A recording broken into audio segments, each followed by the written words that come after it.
There was a new CPAC straw poll done this weekend at CPAC.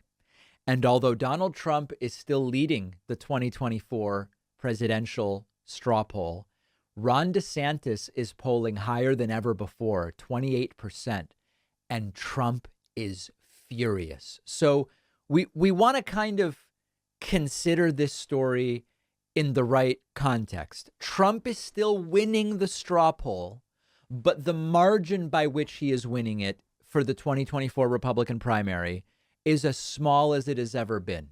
The Hill reporting, Trump wins CPAC straw poll as DeSantis' support grows. Former President Trump emerged as the clear winner, but Ron DeSantis is now up to 28%. Recall, as the article does, that in last year's straw poll, DeSantis had 21% support. In third place was Trump's former Secretary of State, Mike Pompeo, with 2% support.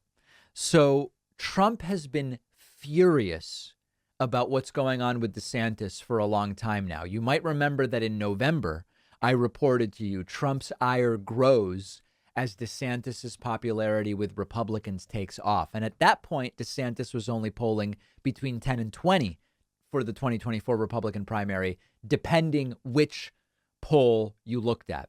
And what's at issue here and what Trump is so enraged by is that a number of times now when DeSantis has been asked, do you rule out running for president in general, or do you rule out running if Trump runs? And DeSantis has not ruled out either.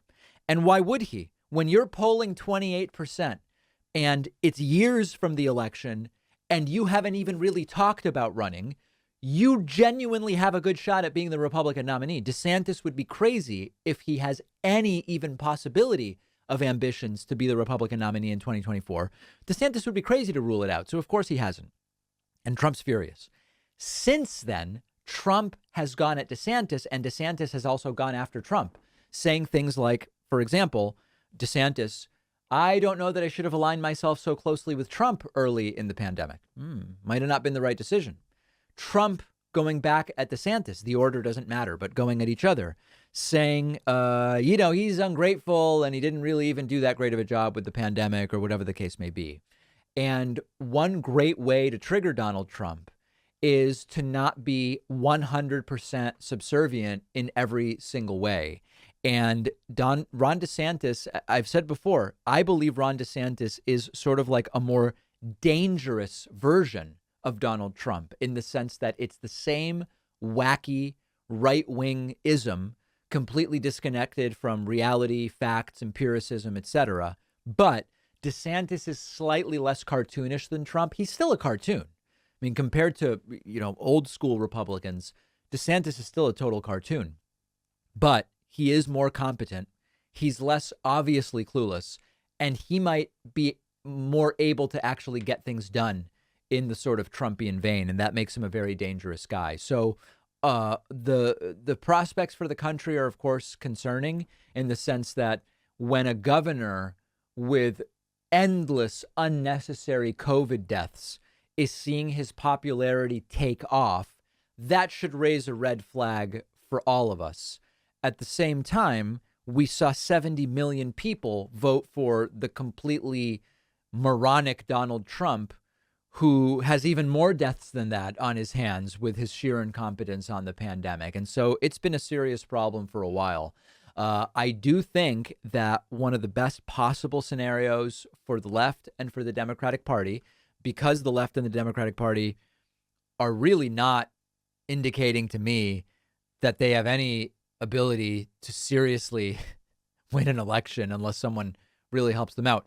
I'm hoping for help from the Republican Party for Democrats in 2022 and 2024. And one of the best things I can think of that would happen would be that Trump and DeSantis get into a really protracted primary battle. And when we're already talking about 56-28, I mean, Trump's still winning, but 56-28 this far out from 2024 signals that DeSantis really could be a very solid challenger to Trump. And I think Democrats have to hope for absolutely anything they can to help them out.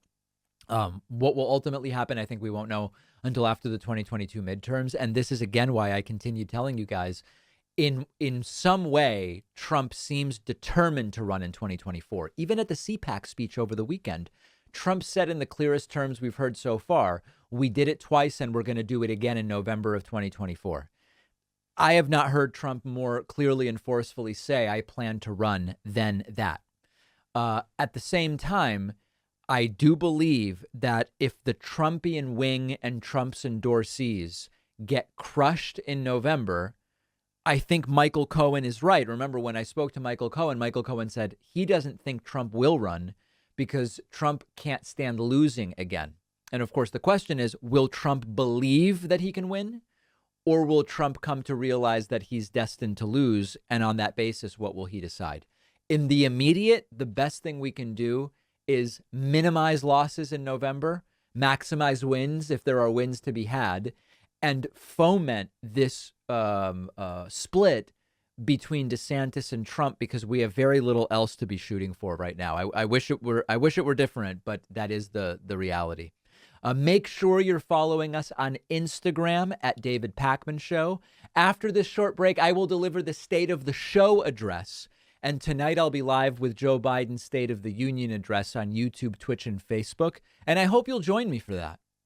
If you're like me, you love documentaries, and you should really check out our sponsor, CuriosityStream, the only streaming service dedicated to documentaries.